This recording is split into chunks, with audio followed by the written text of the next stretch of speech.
Bonjour les enfants.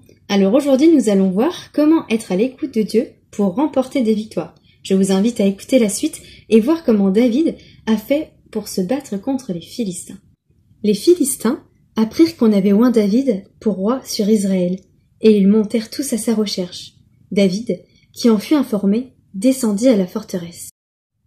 Les Philistins arrivèrent et se répandirent dans la vallée des Réphaïm. David consulta l'Éternel en disant « Monterai-je contre les Philistins? Les livreras-tu entre mes mains ?» Et l'Éternel dit à David « Monte, car je livrerai les Philistins entre tes mains. » David vint à Baal-Pératsim, où il les battit, puis il dit « L'Éternel a dispersé mes ennemis devant moi, comme des eaux qui s'écoulent. » C'est pourquoi l'on a donné à ce lieu le nom de Baal-Pétsarim. Ils laissèrent là leur idole, et David et ses gens les emportèrent. Les Philistins montèrent de nouveau et se répandirent dans la vallée des Réphaïm. David consulta l'Éternel, et l'Éternel dit « Tu ne monteras pas, tourne-les par derrière, et tu arriveras sur eux vis-à-vis des mûriers.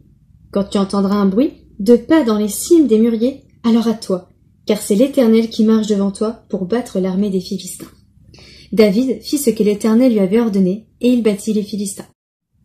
Alors voilà le passage que je voulais partager avec vous. Mais qu'est-ce que nous pouvons bien en retenir? Ce que nous avons vu, c'est que David a choisi de demander à Dieu de le guider.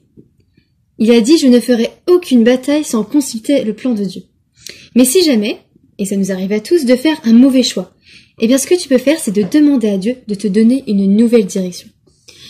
Donc, il est important de faire confiance à Dieu, car Dieu est notre guide, et d'être attentif à sa voix. C'est les 3 points que j'aimerais que vous reteniez. Mais demande cette semaine à Dieu de te guider si tu as un choix important à faire. J'aimerais également laisser sur votre cœur un deuxième verset qui se trouve dans Jérémie, chapitre 29, verset 11. « Car je connais les projets que j'ai formés sur toi, afin de te donner un avenir et de l'espérance. » Et maintenant, c'est à vous de jouer. C'est le moment de reconstituer la phrase boost de cette semaine.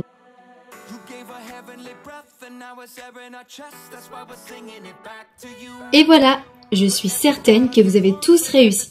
Alors allons-y, lisons-la ensemble. Dieu a toujours un plan, même quand nous ne le voyons pas. Et voilà, à très vite les enfants, passez un bon dimanche. Pose-toi sur ton nez, plie-toi en deux, touche le bout de ton pied, relève-toi et commence à chanter. Et dis à Jésus, je t'aime, je t'aime, je t'aime.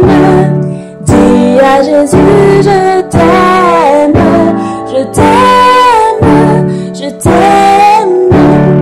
Dis à Jésus, je t'aime. Lève tes mains vers le ciel, regarde à gauche, à droite, fais un clin d'œil tout doucement, commence à chanter et dis à Jésus, je t'aime, je t'aime, je t'aime. Dis à Jésus, je t'aime, je t'aime, je t'aime. Dis à Jésus, je t'aime, je t'aime, je t'aime. Dis à Jésus.